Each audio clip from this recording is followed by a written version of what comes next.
Então vamos fazer como de hábito a nossa oração de abertura, principalmente agradecendo a Deus, nosso Pai, aos bons espíritos, aqueles irmãos que nos guiam na nossa existência, e a nossa gratidão por todas as coisas boas que estão acontecendo conosco, e também aquelas que não são tão boas, mas são experiências, aprendizado que a gente tem que entender e fazer o possível para ter uma conduta a melhor possível, que esse é o objetivo da nossa reencarnação.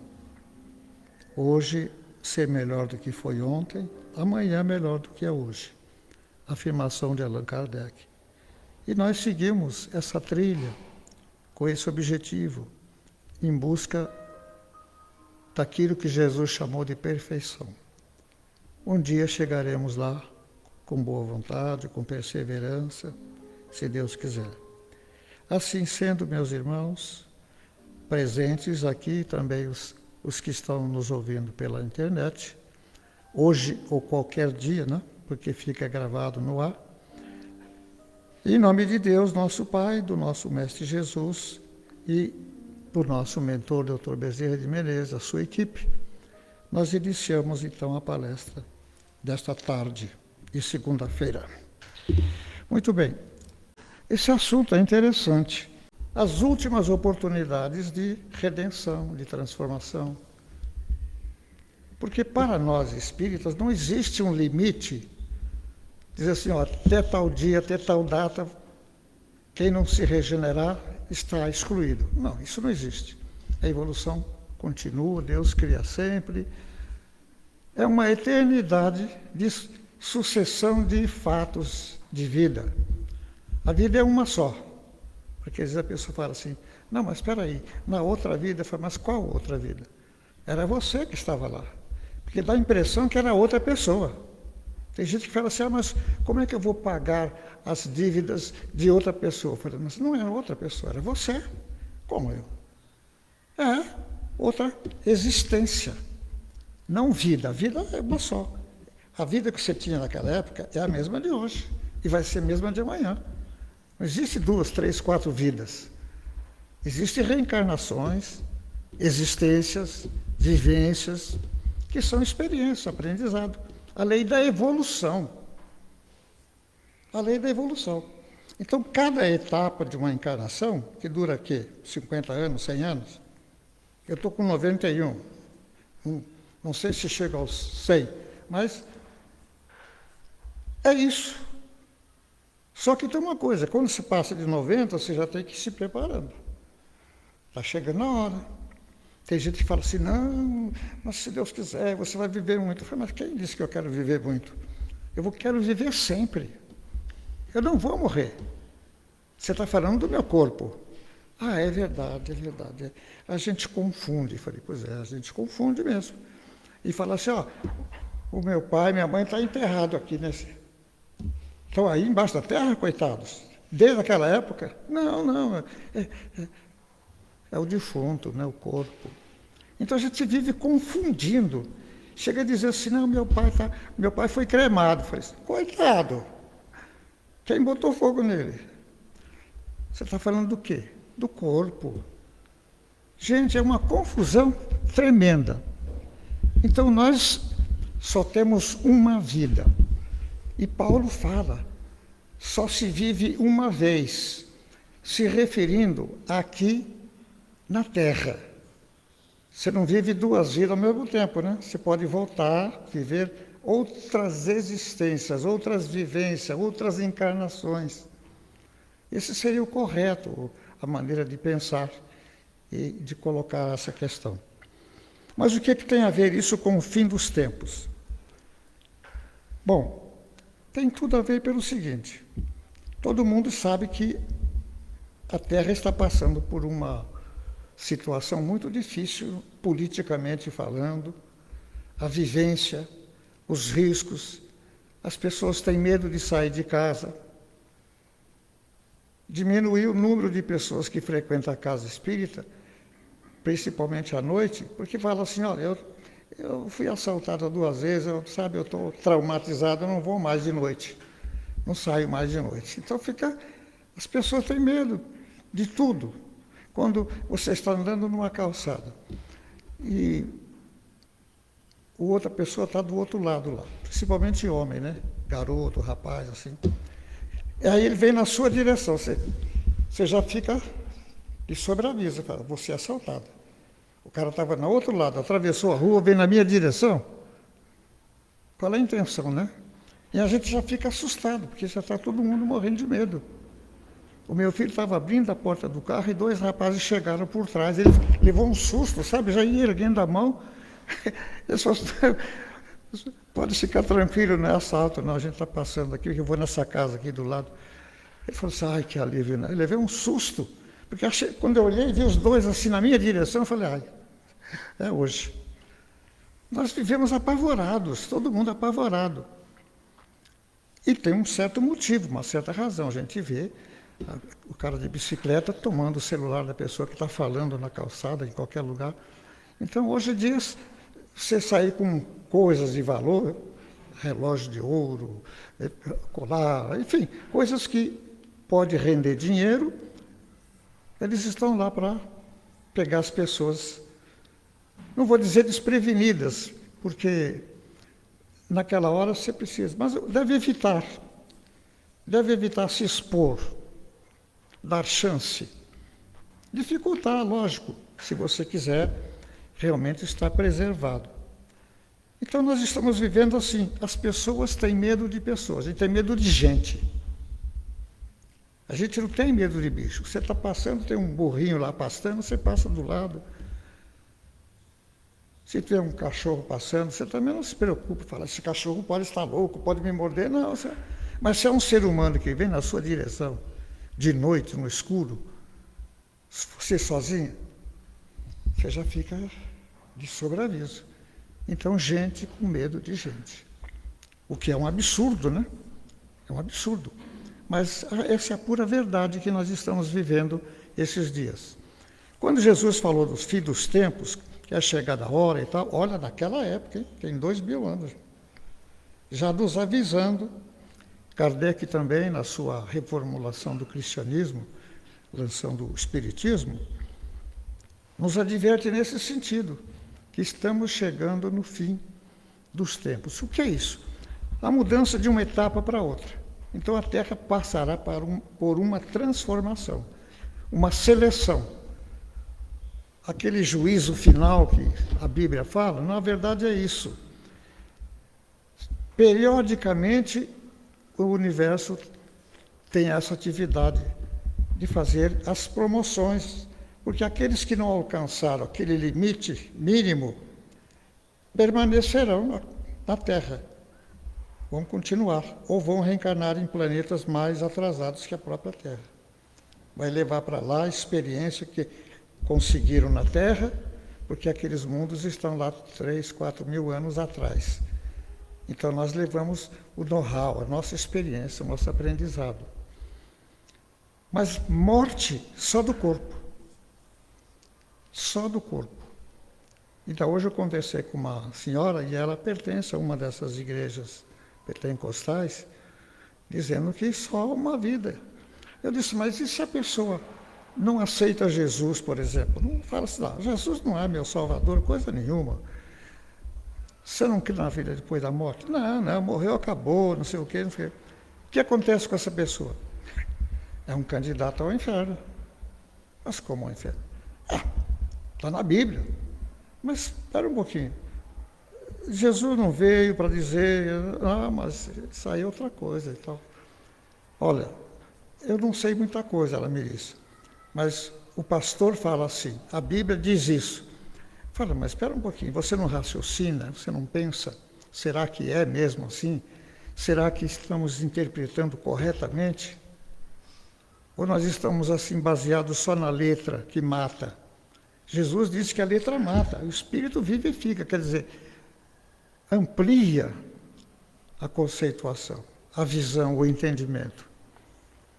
E todos nós somos cristãos, mas cada um tem uma sequência de fatos de comportamento, de vivência e de entendimento. Mas nós não podemos ficar apegados à letra. Jesus disse: a letra mata. Precisa interpretar o Evangelho. Precisa interpretar. Quando fala fim dos tempos, juízo final, isso não quer dizer que não vai ter mais oportunidade. Ah, não, mas para eles acabou. Depois do juízo final, ninguém nasce, ninguém morre, acabou. A evolução não para. Não existe esse juízo final. E também esse juízo é uma espécie de autoexame. A criatura vai fazer um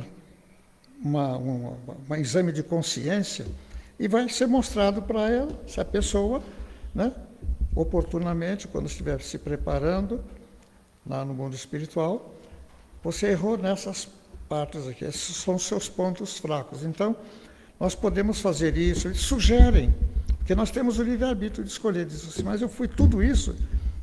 Tudo isso. E agora? Agora você vai voltar. Voltar para onde? Você vai reencarnar, vai recomeçar, vai ter outra oportunidade. Mas é a última? Não. Você terá tantas quantas forem necessárias. Agora, é claro que cada vez que você mantém o mesmo comportamento, o cerco vai fechando. Vai ficando cada vez mais difícil. Se você continuar repetindo os mesmos erros, você não vai evoluir, você não sai do chão. Você não vai para outras regiões melhores. Porque na casa do Pai, como disse Jesus, há muitas moradas. Ele nos avisou. Não é só aqui. Porque o que é morada? Morada não é ninho, não é caverna, é lugar onde tem gente. Morada só quer dizer, essa casa está habitada. Tem gente que mora aí. São moradas próprias para as pessoas viverem, morarem. Ele não falou assim: olha, no universo tem muitos lugares, tem muito espaço. Não, ele falou morada. Foi específico. Então isso quer dizer que há muitas oportunidades. Mas isso não quer dizer que eu vou dizer assim: quer saber de uma coisa? Eu vou fazer o que eu quero, vou viver como eu quero, vou satisfazer todas as minhas paixões, as minhas necessidades. Eu tenho a eternidade mesmo. Eu tenho as reencarnações. Sim, mas você vai piorando. Essas reencarnações não terão a mesma facilidade. Você vai se comprometendo com a lei. Mas qual a lei? A lei de causa e efeito. Mas Deus vai julgar quando? Falei, Deus não julga. Jesus veio para nos dizer assim: não julgueis, para não serdes julgados. Porque da mesma forma que julgares, sereis julgados. Então nós não temos limites, nós não podemos dizer assim: olha, está vendo fulano? Olha o comportamento. Não julgue, não julgue. A gente não julga às vezes com a boca, mas com a mente fala: está vendo? Está vendo? Quem diria, né? Depois fala para os outros, prega moral. Entendeu? Nós temos esse princípio, esse instinto de querer julgar. É uma coisa assim, uma coceira assim, sabe? Você vê uma coisa errada, você não fica pensando assim: mas sabe porque a pessoa não sabe, é ignorante. Ela está fazendo isso porque não sabe que existe uma lei, que existe uma disciplina no universo, que existem as consequências dos atos, a responsabilidade. A pessoa ignora tudo isso. Então, existe também um desconto, digamos assim, entre aspas, né? Pela ignorância. Quando você não sabe, não está informado, a culpa é menor. Mas eu não sabia. Se eu soubesse, não teria feito. Eu estou arrependido, não vou fazer mais. Então, isso já é uma postura de espírito candidato à regeneração. O arrependimento é o começo da transformação. Porque quando a pessoa não se arrepende, quer saber uma coisa? Se você fazer, faça. Tem gente que fala assim na entrevista, assim: você faria isso outra vez? Faria. Você acabou de matar uma pessoa, mas matei e mataria outra vez. É o estado de espírito, é o grau de evolução dele. Jesus falou o contrário, o oposto. Mas, para começar, melhor é não ter inimigos, não fazer inimigos. Por que a gente tem inimigos? Nós estamos vendo lá no Oriente essa guerra. São inimigos ferozes. Matam, trucidam, põem fogo. Querem destruir, querem acabar com a raça. São espíritos muito atrasados que ainda estão nessa visão belicosa de destruir o próximo semelhante. Se bem que só destrói o corpo, né? Mas causa uma lesão profunda, um trauma muito grande. Muito grande. Eu tenho uma experiência interessante. A minha esposa foi professora, né? Faleceu ano passado, a Terezinha. E ela disse um dia, um aluno saiu correndo da classe. E aí a mãe estava lá fora. Eu falei, mas por que saiu correndo? Falei assim, mas o senhor não ouviu o barulho? Eu falei, que barulho? Passou aqui um helicóptero. Não sabe o que é lá na cidade que a gente morava na Europa? Toda vez que passava alguma coisa assim, a gente saía correndo porque era bombardeio. Então eles ficaram traumatizados com aquilo. Quando viam um helicóptero passar em cima, já ficavam pensando que era uma bomba. Eu falei, peraí, você está no Brasil agora, não tem nada disso. Você estava lá na Europa, no tempo da guerra, tudo. Mas eles ficaram traumatizados. Então o que eu fazia? Ela vinha à escola, ficava lá esperando até a aula terminar para levar o filho para casa, preocupada que pudesse acontecer alguma coisa. Tal o medo dela. Esses traumas ficam no espírito. Então, se alguém faz uma desgraça dessa, bombardeia, mata muita gente, tudo, essas pessoas ficam traumatizadas. Às vezes, tem que reencarnar 2, 3 vezes em situações de paz, em ambientes mais tranquilos, para se recuperar psiquicamente, porque o trauma é do espírito, não é do corpo. O choque, o medo, todas essas qualidades, digamos assim, são do espírito. Ser preguiçoso, ser maledicente, ser ladrão, ser juiz, ser promotor, ser delegado, ser lavrador, são estados, nós estamos. Nós não somos isso. Eu não sou Miguel, eu estou Miguel, mas eu já fui Antônio, Alfredo, Gabriel, sei lá. Então temos que criar essa situação de distinguir bem uma coisa da outra. Ainda agora há pouco alguém falou assim, quantos anos você tem? Eu falei, 91. Nossa, mas você está bem, não sei o quê. Eu falei, olha, graças a Deus, não me queixo. Não devo. Não devo me queixar. Eu estou muito bem. Estou lúcido, estou pensando, não é? Como dizia Descartes, se eu penso, logo existo, né? E estou bem. Graças a Deus. Mas por quê? Porque eu estou atuante. Eu venho aqui de segunda a sexta, participo das reuniões públicas, entendeu? Gosto, faço com prazer. Então isso nos alimenta, nos ilumina. São energias boas que entram no corpo, no perispírito, em tudo. É isso que Jesus falava de salvação. A verdadeira saúde é mental, é espiritual. É daqui que parte tudo. Tudo. Você pode ter um corpo saudável, mas se a sua cabeça não for boa, amanhã ou depois você vai ficar doente. Porque aquilo vai acumulando o lado negativo. E hoje se fala muito nisso. Se fala em ambiente pesado. Você fala assim, o que é um ambiente pesado? Eles falam, eu não vou lá não, é um ambiente pesado. Pesado como? Não tem chumbo, não tem nada na sua cabeça, né? Psiquicamente falando. Os pensamentos ali depositados não são bons, não são de qualidade. E a pessoa absorve. Então tem um ambiente de paz, aquele ambiente de sossego. O meu filho falou assim, sabe, pai, eu sou espírita desde criança, tudo, mas eu me sinto tão bem dentro da igreja, aquele lugar, aquele silêncio. Às vezes tem alguém tocando órgão, né? Porque na igreja o pessoal não fica conversando como no centro espírita. Vocês repararam?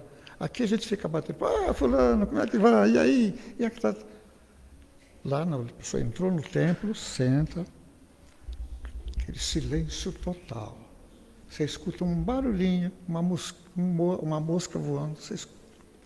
Por quê? Aquela unção, aquele respeito, aquela vontade de se harmonizar com o universo. Então a pessoa tem que fazer o seu silêncio interior. É muito importante a gente ter esse recolhimento, fazer meditação. Porque orar, nem todas as pessoas sabem orar. Aí a diferença entre rezar e orar. A pessoa assim, Pai nosso que está no céu, santificado seja o vosso... preciso ver isso. Entendeu? Não pode. Eu conheci uma senhora, ela tinha 10 filhos. 10 filhos. Eu trabalhava na empresa que o marido dela era um dos chefes, né? E ele pedia para eu pegar a Kombi lá, naquela época, porque são várias crianças. Você vai pegar minhas crianças lá? Eu falei, vou. Ele era meu chefe. Em pleno expediente, eu ia lá, pegava, era às 4 da tarde, 5 horas, pegava e levava para casa. E ela muito católica, com todo respeito, não tem nada contra religião nenhuma. Eram 6 horas, ela dizia assim, meninos, vamos fazer o terço. Então eu pegava o terço e começava a falar. E aí os outros lá começavam a rir, ela batia com força, falava assim, cala a boca, menino, já quero. Santificado seja, quer dizer, continuava. Eu falei, mas isso não é orar, isso não é meditar. Qual é o efeito disso? Nenhum.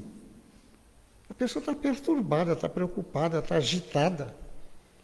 Então, Jesus recomendou que quando a gente quisesse falar com Deus, entrássemos no nosso quarto, está escrito assim, fechava a porta e falava ao Pai que está no céu. Você precisa de silêncio interior. Porque o Divaldo fala de uma experiência que ele teve, foi visitar uma pessoa que estava muito mal, estava prestes para desencarnar. E aí ele começou, e Joana falava, silêncio. Disse, mas não estou conversando assim. Mental. Você está pensando. Mas existe isso? Existe. Os seus pensamentos afetam tudo que você possa imaginar. As pessoas não sentem fisicamente, mas perturba psiquicamente. Por que o mundo é o que é? Está como está? A soma dos pensamentos das pessoas estão voltadas para a terra, para a matéria. Só. O emocional para a cobiça, para a sensualidade, para os vícios, para o prazer, coisas do corpo. Coisas do corpo. Então, o que nós estamos acumulando? Qual é a nossa riqueza? Qual é a nossa fortuna? É todo o bem que a gente faz, todo o pensamento bom, toda a obra boa. Como dizia Jesus, quem não está contra nós é por nós. Tinha um homem fazendo umas coisas lá, curando gente, benzendo, dando passe, enfim. E ele falou assim, mas ele não é dos nossos. Jesus falou, isso não tem importância. Se ele é cristão, se ele não é cristão, se ele... Naquele tempo nem existia a palavra cristão. Se ele nos segue, se não segue.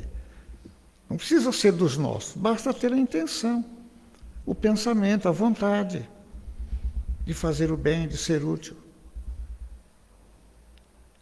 Deus não pergunta a religião de ninguém. Jesus não pergunta a religião de ninguém.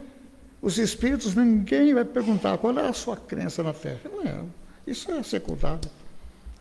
Mas o que você fez? A cada um será dado segundo suas obras. Quais são as obras que você tem para apresentar? Não fiz nada, né? Não, mas você não fez isso? Não, não fiz. Não fiz. E também não fiz. Então, o que você acha que você merece? Nada, né? Então, é isso que você colheu. Tudo aquilo que o homem semear, disse Paulo de Tarso, o apóstolo, isso mesmo ele colherá. Isso é uma visão simples que qualquer pessoa entende. Não é difícil assim, mas eu não entendo o cristianismo, é muito difícil, aquelas frases, aquelas palavras. Não, Jesus foi simplíssimo. Por isso que ele disse é o maior pedagogo que já existiu, o maior psicólogo que já existiu, porque ele sabia como ensinar para as pessoas adquirirem o conhecimento, receberem a simplicidade. Vigiai e orai, para não cairdes em tentação.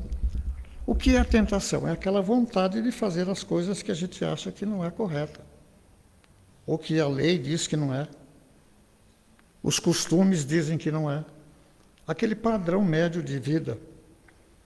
A gente tem o senso do discernimento. Tem. Qualquer pessoa sabe o que é o bom, o que é o ruim, o que é o bem, qual é o mal. Sabe. Porque essa história de amar o próximo como a si mesmo, que seria assim o padrão de comportamento, era sempre fazer a comparação. Mas se alguém fizer isso para mim, eu vou gostar?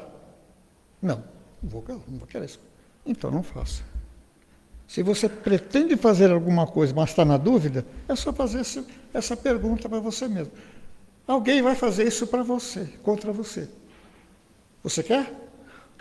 Não, de jeito nenhum. Então, para por aí. Olha que coisa simples. Quem que não entende isso? Quem que não sabe isso? Qualquer um sabe. Então, é isso que a doutrina espírita veio fazer. Relembrar, reviver o cristianismo. Por isso que se diz que o espiritismo é o cristianismo redivivo. Infelizmente, nossos irmãos não compreendem. Nossos irmãos de outras crenças são as pessoas muito radicalizadas, muito presas à letra. O Divaldo me contou uma experiência interessante que ele teve lá na Bahia, naquele dia que eles fazem as entregas dos alimentos, que vai o médico, vai o dentista, é um mutirão de saúde, de atendimento, o dia todo esse movimento. Lá estão os dentistas de plantão, tem o gabinete, tem o consultório médico. Então as pessoas se inscrevem e vão lá, 30, 40, 50 pessoas para esse evento. E também levam o alimento para casa. E duas senhoras conversando. O Edivaldo estava na frente e elas não perceberam. E elas falaram assim, pois é, você vê que coisa bonita aqui a mansão do caminho, né? Ajuda tanto a gente. Que pena que o seu Divaldo é espírita, né, coitado? Ele não tem salvação. Ele não tem salvação. Olha que coisa. E ele ficou ouvindo assim, falando, meu Deus do céu. É isso que elas pensam? É uma pessoa muito boa, mas coitado, ele é espírita. Ele mexe com esse negócio dos mortos. A Bíblia proíbe. Invocar os mortos é proibido. Está na Bíblia. E os espíritas invocam. Chamam os defuntos. Conversa com os mortos. Isso é proibido pela lei de Deus. Quer dizer, tudo aquilo que ele faz não vale nada. E o que diz o Evangelho? A fé sem obras é morta. Não basta ter fé. Não basta seguir uma religião. Não basta dizer que eu sou isso ou sou aquilo. Não basta. Você precisa, principalmente, praticar, vivenciar aquilo que você já sabe, que você já conhece. E os oradores, os expositores, os pastores, os padres, os pregadores, têm muita responsabilidade, viu? Porque qual vai ser a condenação? Não é o fogo do inferno, não. Você vai sentar aqui e vai ouvir as suas conferências da terra, tudo que você falou para os outros. E você compara com a sua vida, com o que você fez. Só isso. Quando você sai da sala depois de ver 4, 5 encarnações, você fala, Ave Maria, Eu fui tudo isso. Estou azarado. Não, mas você vai ter oportunidade. Ah, vou. Você volta à Terra, vai ter. Mas quantas vezes? Quantas vezes forem necessárias, até você se conscientizar de tudo, né? Conhecereis a verdade vos libertará. Você se liberta. A hora que você conhecer a verdade, você se liberta. Está na Bíblia, está no Evangelho. Ah, é? É. Quer dizer que não vou ser castigado? Não. A sua existência lá na Terra já foi uma forma de correção, vamos dizer assim, de reeducação. Porque Deus não castiga. Ah, não castiga? Mas escuta tanto falar que Deus castiga. Não, mas é informação incorreta. Deus não castiga. Ele tem as leis, causa e efeito. Tudo que você fizer está enquadrado nessas leis. E é automático. Deus não fica ali no computador, não fica tomando contas assim, ó, a Rosinha pisou na bola. Ela vai ver o que vai acontecer com ela. Não tem isso. A consciência dela registra. E Kardec perguntou aos espíritos, mas falam tanto, né? Novo Testamento, a Bíblia, isso, aquilo, o livro dos mortos, isso aqui, tantos livros sagrados, mas onde está escrita a lei de Deus, afinal de contas? Em qual desses livros? Em nenhum. Mas onde está escrita a lei de Deus? Na consciência. Na consciência? Aí é o tribunal. É ele que vai dizer, é ele que vai informar. Meu Deus! Então tudo que eu fiz, tudo que você fez está registrado, está gravadinho. Para ser projetado, para você vir. Em qualquer época. Está dentro de você. Por isso que Deus não precisa fazer o controle desses bilhões e bilhões de criaturas em vários mundos. Como vai controlar isso? Saber quem é bom, quem não é bom, quem cumpriu, quem não cumpriu? Não tem jeito. Está na consciência. Cada um traz o registro. É só puxar lá, tirar o pendrive, você coloca ali no coisa, senta aí, vê. Esse aí é você. Ah, mas aí esse cara chama Felipe. Eu me chamo João. Você chamava Felipe. Você estava Felipe. Agora, você é filho de Deus. Você não tem um nome permanente, definitivo. Ou, naquela encarnação, você chamava Felipe, agora você chama João. Pode ser que na próxima você seja André. Depende da sua família. Então, todos nós estamos. Nós não somos. Todos nós estamos. Nós estamos fulano, nós estamos espírita, nós estamos casados, nós estamos pais, nós estamos profissionalmente tal coisa, e tudo transitório. Nada aqui é definitivo. Nada. Esse é um planeta de expiação e prova. É uma escola. É um templo sagrado ao mesmo tempo. Porque nos dá oportunidade de redenção. Nós vamos rezar, né? Ou vamos orar? Orar, né? Orar é melhor porque tem o sentimento, tem a consciência, tem a mente. É uma conscientização. É uma conversa com Deus. E Deus sabe das nossas imperfeições.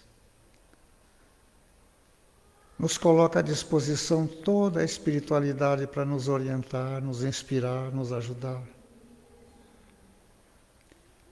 E estão também do lado deles os nossos irmãos perturbados, desequilibrados, enlouquecidos, viciados, que querem nos arrastar para a companhia deles. Vigiai e orai para não cairdes em tentação. A tentação pode estar dentro de nós. Normalmente está dentro de nós. É de dentro para fora, não é de fora para dentro. Logo, vigiar. Autovigilância. Vigiar seus atos, seus pensamentos, sua forma de vida.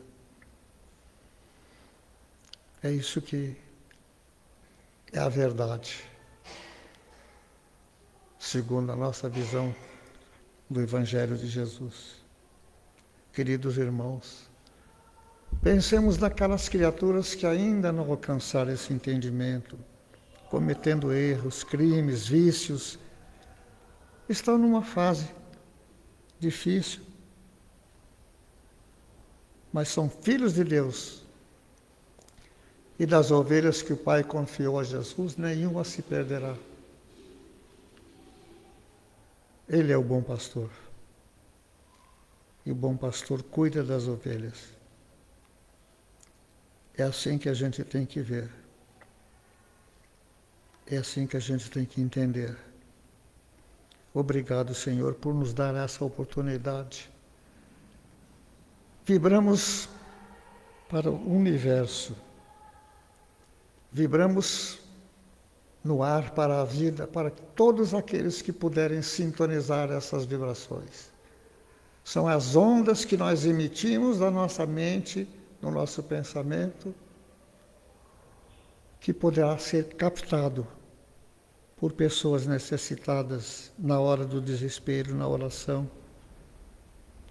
Quando pedem a ajuda de Deus, não é Ele que vem resolver o problema. São os nossos benfeitores, são os nossos anjos da guarda, nossos protetores. E são as irradiações boas, as preces, toda a energia boa, positiva do universo pode ser absorvida por nós. Como dizia Paulo, examinai tudo e retende o que é bom. Assim, nós selecionamos os nossos pensamentos. Não pensamos no mal, não pensamos contra ninguém. Procuramos nos melhorar. Esse é o objetivo, a nossa transformação.